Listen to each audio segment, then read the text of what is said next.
صادات وطول المسقط ونسقطه على الرسم، وبالتالي نكون جبنا المسقط الرأسي للمخروط القائم، ويتبقى ان احنا نجيب المسقط الثالث ونرسم له الايزومتريك او الشكل الهندسي من الفراغ.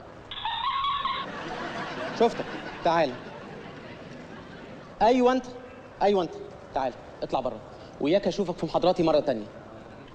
يلا يا دكتور مش ذنبي، دي رنة التليفون، انا بس نسيت اقفله. بره. سمعت انا قلت ايه؟ بره.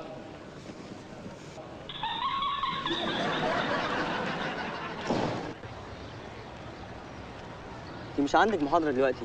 لا، ما انا هنفض لها خلاص. قول لي عملت ايه في ورق دكتور عماد؟ صورته؟ لا، طابعينه على ورق غامق عشان محدش يصوره. لازم تشتريه. طب وانت ناوي تعمل ايه؟ هتشتريه؟ اصلا انا قريت ورقة ما فهمتش اي حاجة، انا ابيض خالص.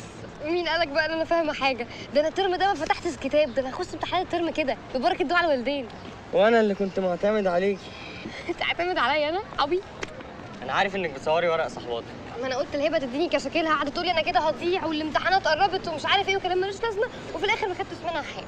طب ايه، هنخش الامتحان كده؟ هنعمل ايه بقى؟ نخش وزي ما تيجي. بقول لك ايه؟ انا عايزه اطلب منك طلب كده جدعانه يعني. عايزه اجرب اشرب سيجاره. اشمعنى؟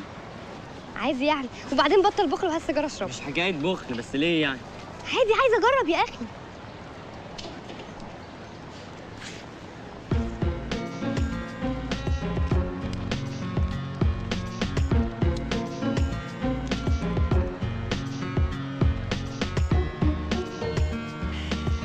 طقة. لا يا نعمة انت طقة.